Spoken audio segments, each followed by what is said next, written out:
Hello everyone. Today we are going to learn about the application development tools. It is the paper number first. In the application development tool, we learn the language VB.NET. Unit first is Introduction to Visual Basic .NET. From that, the first point is the About .NET Framework. What is .NET Framework? A .NET Framework is a general platform for the software development. It has a huge library of a pre-coded software solutions to day-to-day programming problems.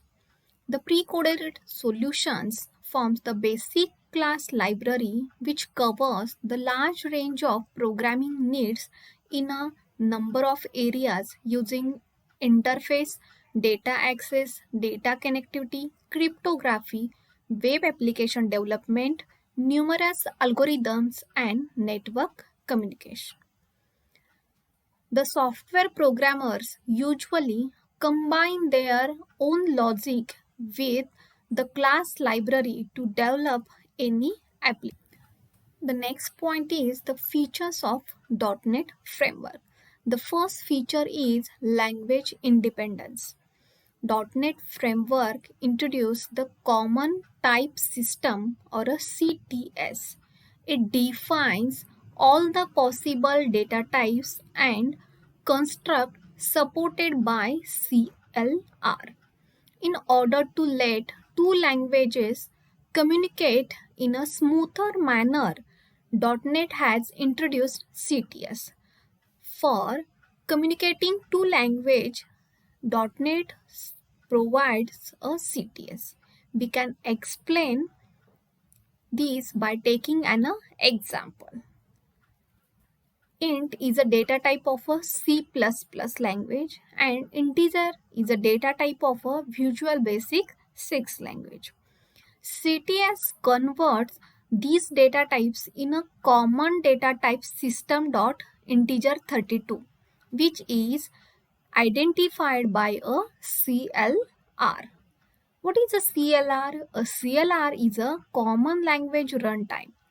All programs that run in a .NET, it runs under the control of CLR. CLR is nothing but a common language runtime.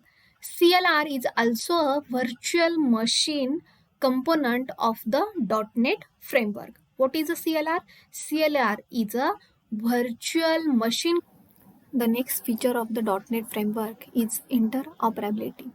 .NET Framework provides the language interoperability and COM interoperability. What is COM? The COM is Component Object Model. Language interoperability is achieved by converting many languages code into MSIL, means Microsoft Intermediate Languages, which is further used by CLR.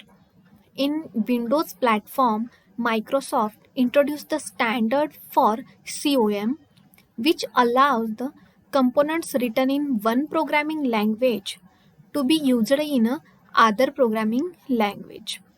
This is the interoperability. The next point is the assembly. Basically, assemblies are the collection of resources and types that form logical unit of a functionality. These functionality are the fundamental units of a deployment, version control, reuse, activation, scoping, and security permissions. There are two types of assemblies: process assemblies, these are the .exe files, and library assemblies, these are the .dll file. Assembly is a really collection of a type and resource information that are built to work together and form a logical unit of functionality. It includes both executable application file that you can run directly from Windows without the need for any other programs, that is .exe files, and library files, that is .dll files, for use by the other applications. The next point is the memory management. This is really one of the developers friendly feature. It is an automatic memory management. Developer does not have to worry about freeing objects memory when they are no longer used, since the garbage collector takes care of it. The garbage collector looks for the objects which have no references and therefore releases from the memory. This prevents many problems such as forgetting to free objects from memory, causing memory leaks. The question is, what is a garbage collector? Garbage collector means the collection in the components of a .NET framework. There are the four components. First is the CLR, that is Common Language Runtime. Second one is a base class library. Also we can say that the framework class library. Then CTS, that is Common Type System, and last one is the CLS, that is Common Language Specification. These four are the components of the .NET frameworks. Let's see the diagram of the components of the .NET framework. In this diagram, the first layer is the language layer.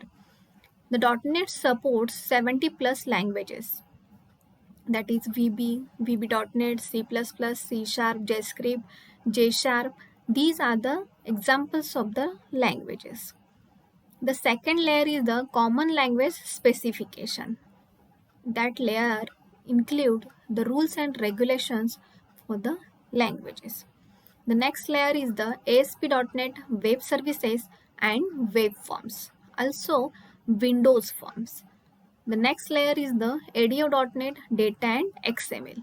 These both layers are called as a CTS, that is Common Type System. The next layer is the Basic Class Library.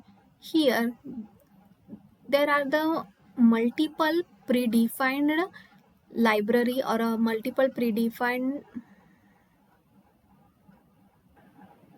in the components of .NET framework. There are the four components. First is the CLR, that is Common Language Runtime. Next is the base class library. Also we can say that the framework class library. Third one is a CTS, that is Common Type System. And fourth one is a Common Language Specification. Let's see the diagram of components of .NET framework. Here the first layer is the language layer. The .NET framework supports about 70 plus languages. The next layer is a CLS, that is Common Language Specification. The next layer is the ASP.NET, that is Web Services and Web Forms, Windows Forms, ADO.NET Data and XML. The next layer is a base class library, and next layer is the CLR. This is the diagram of that components of .NET framework. Let's see the CLR. What is CLR? The first, the .NET framework is a platform that provides tools and technology to develop Windows, web, and enterprise applications. It mainly contains two components, CLR and FCL.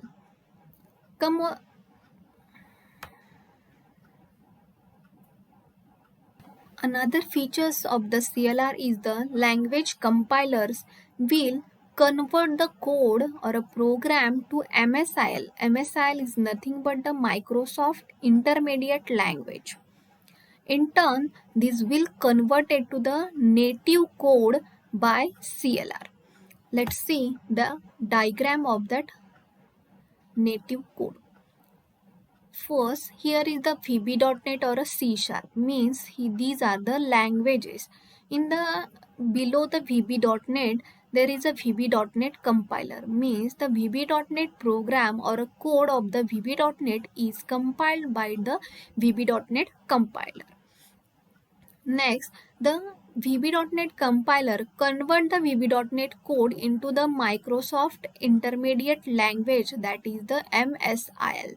That is also same for the C#. Means the code of the C# language is compiled by C# compiler and is converted into the MSIL. After the MSIL level, there is the CLR. In the CLR, there is a just-in-time compiler, and by using the just-in-time compiler, the CLR converts the MSIL code into the native code. This is the most important features of the CLR. In this lecture, we discuss about the introduction of .NET Framework, features of .NET Framework, and components of .NET Framework. Thank you.